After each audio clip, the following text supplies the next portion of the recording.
علیکم ورحمۃ اللہ وبرکاتہ۔ الحمد للہ وحدہ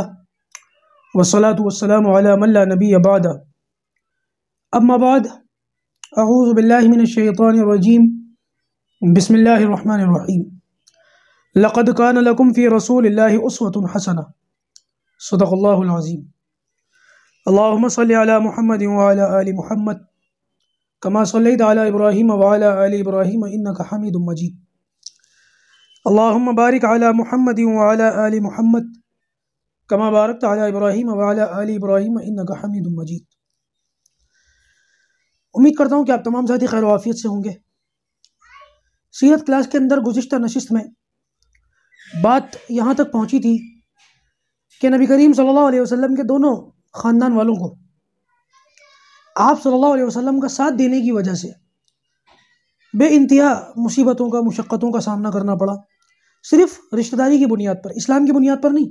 صرف رشتہ داری کی بنیاد پر۔ اس میں وہ غریب مسلمان بھی تھے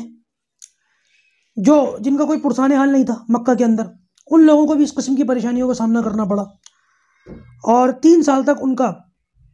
سوشل بائیکاٹ، جس کو سماجی مقاطعہ کہا جاتا ہے، وہ ہوا۔ اور یہ شیعہ ابی طالب کے نام سے یہ زمانہ یاد کیا جاتا ہے۔ بعد میں نے اس کی وضاحت کی تھی کہ کس طریقے سے یہ معاملہ ختم ہوا، اور اللہ تبارک و تعالیٰ نے دیمک کو اس معاہدے کے اوپر مسلط کیا جس نے اللہ کے نام کے علاوہ پورا پرچہ صفحہ چٹ کر دیا، صاف کر دیا۔ محصوری کا یہ معاملہ 3 سال تک چلا۔ نبی کریم صلی اللہ علیہ وسلم کی عمر مبارک جب 47 سال تھی تب یہ شروع ہوا، اور جب آپ صلی اللہ علیہ وسلم کی عمر مبارک 50 سال ہوئی ہے تب یہ مکمل ہوا۔ 3 سالوں تک یہ رہا۔ نبی کریم صلی اللہ علیہ وسلم کی عمر مبارک یہاں پر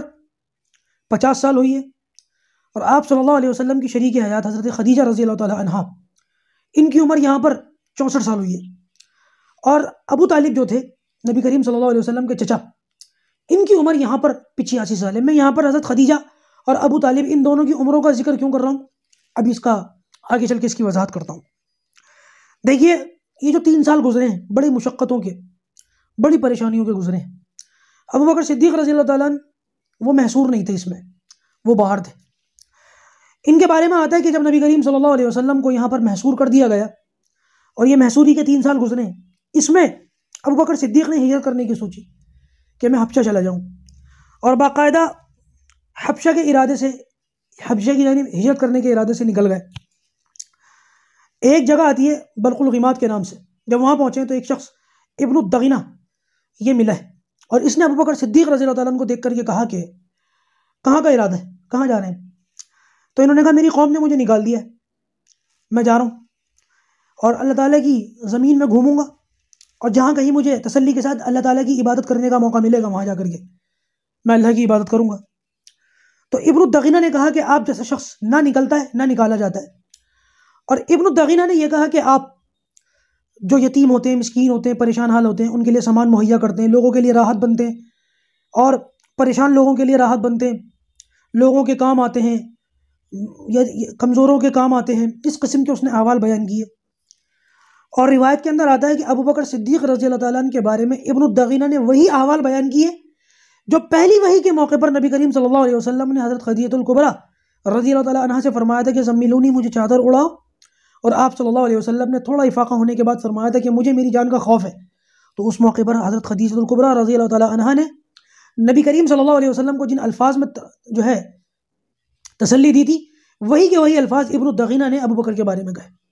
یعنی کہ آپ اس سے اندازہ لگائیں کہ نبی کریم صلی اللہ علیہ وسلم اور ابو بکر صدیق رضی اللہ تعالیٰ عنہ کے دونوں کا مزاج، دونوں کے اخلاق کتنے میل کھاتے تھے۔ جو رائے پورے مکہ کی نبی کریم صلی اللہ علیہ وسلم کی بارے میں تھی، وہی کی وہی رائے پورے مکہ کی ابو بکر صدیق رضی اللہ تعالیٰ عنہ کے بارے میں بھی تھی۔ بہرحال ابن الدغینہ نے ان کو جانے سے روک لیا، اپنے ساتھ لے کر کے واپس آیا مکہ کے اندر، اور جو مکے کے سردار تھے مشرکین مکہ، ان سے جا کر کے کہا کہ ابو بکر بہت نیک آدمی ہیں، اچھے آدمی ہیں، بھلے آدمی ہیں، لوگوں کے لیے راحت کا سبب بنتے ہیں، ان کو کیوں نکالا جائے گا، اور میں ان کو اپنی امان دیتا ہوں۔ تو مشرکین مکہ نے کہا کہ بے شک تم ان کو اپنی امان دے دو، لیکن ہماری بھی کچھ شرطیں ہیں۔ یہ باہر نکل کر کھلم کھلا عبادت نہیں کریں گے، قرآن کی تلاوت اونچی آواز سے نہیں کریں گے، اپنے گھر میں بیٹھ کر کے عبادت کریں، اپنے گھر میں بیٹھ کر چھپ کر کے عبادت کریں۔ کیوں؟ اگر یہ کھلم کھلا عبادت کریں گے، کھلم کھلا قرآن کی تلاوت کریں گے، تو ہمارے بیوی بچوں کے، ہمارے نوجوانوں کے اپنے دین سے پھسلنے کا اور ان کے دین میں داخل ہونے کا ہمیں خطرہ ہے. تو لہٰذا اس شرط پر تمہاری ایمان قبول کی جاتی ہے. یہ بات پکی ہو گئی. ابن دغینہ نے کہا ٹھیک ہے میں ذمہ داری لیتا ہوں. ابو بکر صدیق رضی اللہ تعالیٰ عنہ نے اپنے گھر کے اندر ایک کونے میں ایک جگہ بنائی، مسجد نما جگہ. ویسے تو اس کو شرعی طور پر مسجد نہیں کہا جا سکتا اصطلاحی طور پر، لیکن باقاعدہ ابو بکر صدیق نے مسجد نما ایک جگہ بنائی اور یہاں بیٹھ کر اللہ کی عبادت کرنے لگے اور اللہ سے لو لگا لی. یہ وہی موقع ہے جب نبی کریم صلی اللہ علیہ وسلم شیعہ ابی طالب کے اندر موجود ہیں. ابو بکر یہاں بیٹھ کر کے عبادت کیا کرتے تھے. اور بعض مرتبہ حالانکہ مرد تھے، بہادر تھے، شجاع تھے، دلیر تھے، لیکن جب اللہ تبارک و تعالیٰ سے لو لگاتے تھے، اللہ کی یاد میں ڈوب جاتے تھے، تو پھر اپنی آواز پر، اپنی آنکھوں پر قابو نہیں رہتا تھا، بے اختیار رو پڑتے تھے، آنکھوں سے آنسو جاری ہو جاتے تھے، بلند آواز سے قرآن کی تلاوت ہو جاتی تھی، اور یہ تلاوت کی آواز گھر سے باہر جاتی تھی، اور آس پاس کے جو مشرکین مکہ کے بیوی بچے اور ان کے پڑوسی جو بھی لوگ تھے، وہ ابو بکر صدیق کی دیواروں پر تاغ لگا کر کے بیٹھ جاتے تھے، ان کا قرآن سنتے تھے. جیسے یہ بے قابو ہو جاتے تھے قرآن کی آواز نیچے نہ کرنے پر، ویسے وہ لوگ بے قابو ہو جاتے تھے قرآن نہ سننے پر. سننا پڑتا تھا. قرآن کے اندر تاثیر ایسی رکھی اللہ تعالیٰ نے. بہرحال ان لوگوں نے جب یہ معاملہ دیکھا تو ابو بکر صدیق کے بارے میں ابن الدغینہ کو بلا کر کے پھر کہا کہ تمہاری اس بات کے اوپر ہم نے ان کو امان دی تھی کہ یہ نہیں کریں گے، پھر اس کے باوجود یہ اتنی بلند آواز سے تلاوت کر رہے ہیں اور اس طریقے سے نماز پڑھ رہے ہیں اور ہمارے بیوی بچے ان کی باتوں کو سن رہے ہیں، اور اگر یا تو یہ اس عمل سے باز آ جائیں یا پھر ہم اپنی امان واپس لے دیں. ابو بکر صدیق رضی اللہ تعالیٰ نے کہا کہ میں تمہاری امان سے نکلتا ہوں اور اللہ تعالیٰ کی امان میں داخل ہوتا ہوں، مجھے تمہاری امان کی ضرورت نہیں ہے. بہرحال یہ 3 سال اس طریقے سے ختم ہوئے، اور 3 سال کے بعد جیسے کہ میں نے شروع میں بتایا تھا حضرت خدیجہ کی عمر 64 اور ابو طالب کی عمر 85 سال تھی. یہ وہ موقع ہے، اس کو عام الحزن کہا جاتا ہے. عام الحزن یعنی کہ غم کا سال. اس غم کے سال کے اندر ابو بکر صدیق رضی اللہ نبی کریم صلی اللہ علیہ وسلم کے دونوں ایک طریقے سے کہنے دنیاوی سہارے ابو طالب اور حضرت خدیجہ الکبریٰ دونوں کے دونوں سہارے ختم ہو گئے. اور یوں کہہ لیں کہ ابو طالب جو تھے بڑے سردار آدمی تھے، عمر دراز بھی تھے، ان کا بڑا لحاظ کیا جاتا تھا سردار ہونے کی وجہ سے، عمر دراز ہونے کی وجہ سے، اور یہ نبی کریم صلی اللہ علیہ وسلم کے اوپر ایک صاحبان کی طرح تھے، اور ان کی موجودگی میں کوئی اللہ کے رسول تک نہیں پہنچ سکا برائی کے ارادے سے. اور گھر کے باہر جتنی تسلی والی باتیں ہو سکتی ہیں نبی کریم صلی اللہ علیہ وسلم ابو طالب سے فرماتے تھے، اور گھر کے اندر جتنی تسلی والی باتیں ہو سکتی ہیں اللہ کے رسول حضرت خدیجہ سے فرماتے تھے. اور یہ دونوں سہارے اسی سال کے اندر جو ہے وہ اس دنیا سے ایک کے بعد ایک گئے. ابو طالب کے بارے میں آتا ہے کہ یہ جو کیونکہ 85 سال عمر تھی، اور شیعہ ابی طالب کے اندر 3 سال جو بائیکاٹ ہوا، اس میں جو مشقتیں انہوں نے برداشت کی، اس میں بیمار ہو گئے. اس بیماری کی وجہ سے ان کا انتقال ہو گیا. اور حضرت خدیجہ الکبریٰ رضی اللہ تعالیٰ عنہا، ان کے بارے میں آتا ہے کہ یہ بھی اسی سال فوت ہوئی ہیں. البتہ ان دونوں کے انتقال میں تھوڑا سا اختلاف ہے. بعض علماء کہتے ہیں کہ ابو طالب کا انتقال پہلے ہوا ہے اور 35 دن کے بعد حضرت خدیجہ الکبریٰ رضی اللہ تعالیٰ عنہ کا انتقال ہوا ہے. بعض کہتے ہیں کہ نہیں، پہلے حضرت خدیجہ کا انتقال ہوا اور 3 دن کے بعد ابو طالب کا انتقال ہوا ہے. اور دونوں کے انتقال کی وجہ سے نبی کریم صلی اللہ علیہ وسلم بالکل ظاہری طور پر اکیلے ہو گئے. ابو طالب کے انتقال کے بارے میں آتا ہے کہ جب یہ بالکل مرض الوفات میں تھے اور ان کا آخری نزاع کا موقع تھا، نبی کریم صلی اللہ علیہ وسلم نے ان کے پاس بیٹھ کر ان کو کلمے کی تلقین کی اور ان سے یہ کہا کہ تم میرا کلمہ پڑھ لیجئے، آپ میرا کلمہ پڑھ لیجئے، تاکہ میں قیامت کے دن اللہ تبارک و تعالیٰ کے یہاں تمہاری جو ہے شہادت کا، تمہارے کلمہ پڑھنے کا جو ہے گواہ بن جاؤں اور تمہاری شفاعت کروں. روایت کے اندر آتا ہے کہ ابو جہل وہیں بیٹھا ہوا تھا اور عبداللہ ابن امیہ یہ بھی وہیں پر بیٹھا ہوا تھا. اب یہ ابو طالب کی بدنصیبی کہہ لیں، کچھ کہہ لیں، اس نے جو ہے وہ یہ کہا کہ ابو طالب کیا مرتے مرتے اپنے باپ کا دین چھوڑ دو گے؟ اور لوگ کیا کہیں گے تمہارے بارے میں کہ ابو طالب مرتے وقت ساری زندگی تو بہادر رہا اور مرتے وقت جو ہے بزدلی دکھا دی، آگ سے ڈر گیا. تو روایت کے اندر آتا ہے کہ ابو طالب کے جو آخری الفاظ سنے گئے وہ یہی تھے کہ میں اپنے باپ عبد المطلب کے دین پر ہوں. یہ کہا اور دم نکل گیا.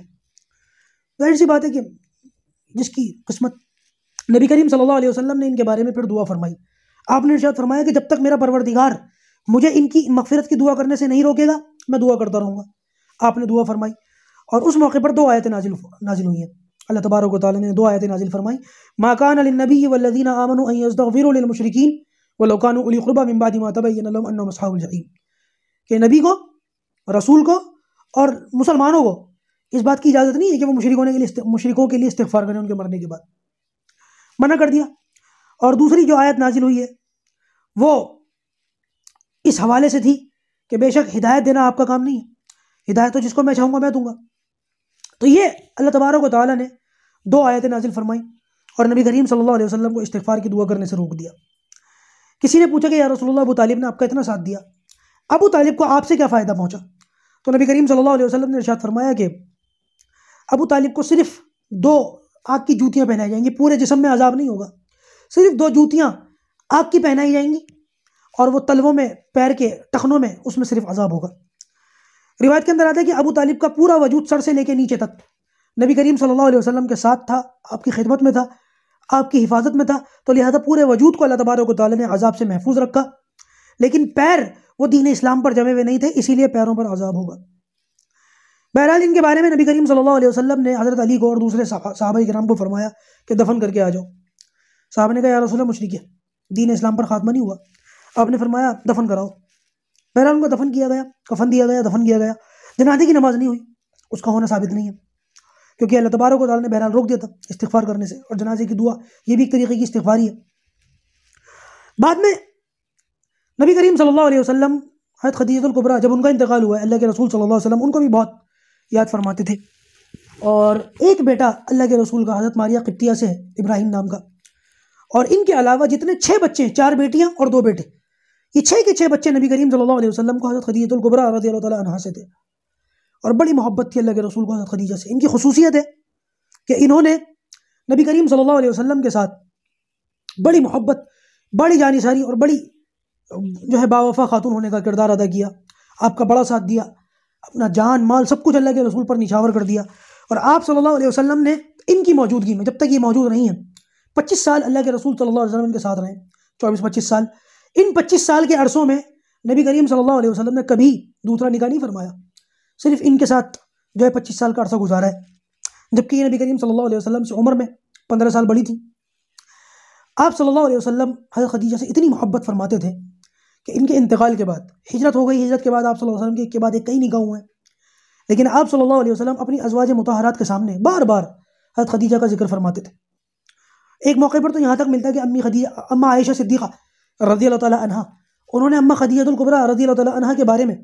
جب نبی کریم صلی اللہ علیہ وسلم کی زبان مبارک سے ان کا تذکرہ سنا، ان کے تعریفی کلمات سنے، تو اماں عائشہ صدیقہ کو سوگن تھیں، اور حالانکہ کبھی سامنا تو ملاقات تو ہوئی نہیں، بہت عرصے کے بعد اماں عائشہ سے شادی ہوئی ہے، لیکن خیال آ گیا، انہوں نے ایک بات کہہ دی کہ یا رسول اللہ وہ بوڑھی عورت آپ کے دماغ سے نکلتی نہیں، جبکہ اللہ تبارک و تعالیٰ نے آپ کو اس بوڑھی سے زیادہ بہترین عورتیں دے دیں نکاح میں۔ تو نبی کریم صلی اللہ علیہ وسلم کے بارے میں آتا آپ نے فرمایا نہیں عائشہ، خدیجہ تو خدیجہ ہی تھی، خدیجہ جیسی کیا، اس کا مطلب یہ کہ خدیجہ جیسی کوئی ہو ہی نہیں سکتی، خدیجہ تو خدیجہ ہی تھی۔ بہرحال یہاں سے ان دونوں کے فضائل، یہ حضرت خدیجہ الکبریٰ رضی اللہ تعالیٰ عنہا کے فضائل، اور یہ ابو طالب کے بارے میں جو کچھ، کیونکہ فضائل تو نہیں کہہ سکتے، اسلام پر تو خاتمہ ہوا نہیں، البتہ ان کے بارے میں یہاں تک آتا ہے ابو طالب کے بارے میں کہ جیسے کہ نبی کریم صلی اللہ علیہ وسلم نے فرمایا ان کو صرف آگ کی 2 جوتیاں پہنائی جائیں گی،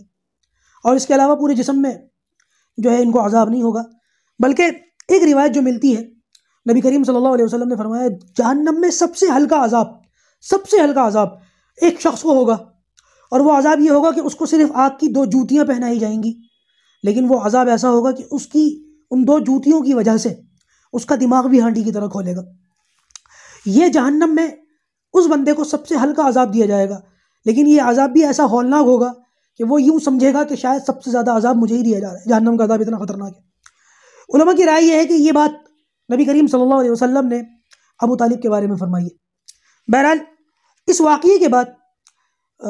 جیسے کہ میں ایک مرتبہ ذکر کر چکا ہوں، بعض علماء کا جب میں نے ذکر کیا تھا معجزہ شق القمر کے بارے میں، بعض علماء کی رائے یہ ہے کہ معجزہ شق القمر اس وقت ہوا تھا جب میں سیرت میں پیچھے ذکر کر چکا ہوں، اور بعض کی رائے یہ کہ اب ہوا تھا اس موقع پر جب ابو طالب بھی انتقال کر گئے، حضرت خدیجہ الکبریٰ رضی اللہ تعالیٰ عنہا بھی انتقال فرما گئی۔ ان دونوں کے انتقال کے بعد اب مشرکین مکہ نے باقاعدہ جمع ہو کر نبی کریم صلی اللہ علیہ وسلم سے ایک ایسا مطالبہ کیا کہ جو نبی کریم صلی اللہ علیہ وسلم اس مطالبے کو کبھی پورا ہی نہ کر پائیں، عاجز ہو جائیں، اور ایک طریقے سے یوں کہہ لیں کہ ہار مان لیں، گیو اپ کر دیں معاذ اللہ، لیکن منہ مانگا مطالبہ تھا، اور نبی کریم صلی اللہ علیہ وسلم نے باقاعدہ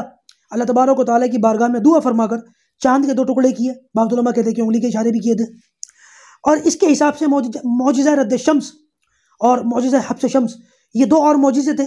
جو شمس اور قمر کے متعلق تھے۔ میں نے تینوں کا ذکر گزشتہ نشست کے اندر کر دیا ہے اور بہت وضاحت کے ساتھ کیا تھا۔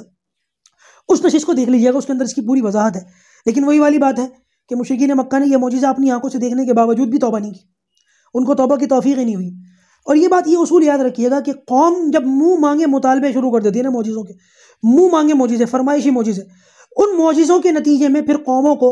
ہدایت نصیب نہیں ہوتی، ان کو کلمہ پڑھنے کی توفیق نہیں ہوتی۔ بہرحال اب اس کے بعد جو واقعہ ہے، ان دونوں کے انتقال کے بعد نبی کریم صلی اللہ علیہ وسلم نے جو دعوت کا جو اپنا رخ کیا ہے وہ طائف کی جانب کیا ہے، اور طائف کے اندر قبیلہ بنو ثقیف اور حوازن، قبیلہ حوازن یہ قبیلے تھے، اور بھی قبائل تھے۔ میں انشاءاللہ طائف کا وہ جو ذکر ہے اس کے بارے میں انشاءاللہ عز و جل میں وضاحت کے ساتھ اگلی نشست میں ذکر کروں گا کہ آپ صلی اللہ علیہ وسلم نے طائف کا سفر کس طریقے سے فرمایا، اور وہاں آپ صلی اللہ علیہ وسلم کو کس طریقے حال احوال جو ہے وہ دیکھنے پڑے، کس طریقے کے حالات کا سامنا کرنا پڑا۔ اور یہ میں سمجھتا ہوں کہ نبی کریم صلی اللہ علیہ وسلم کی زندگی مبارک کا سب سے سخت دن طائف کا تھا، بہت سے زیادہ سخت، اتنا سخت تھا۔ اللہ تبارک و تعالی ہمیں کہنے سننے سے زیادہ عمل کرنے کی توفیق عطا فرمائے، اور سیرت کے پیغام کو زیادہ سے زیادہ لوگوں تک پہنچانے کی توفیق عطا فرمائے۔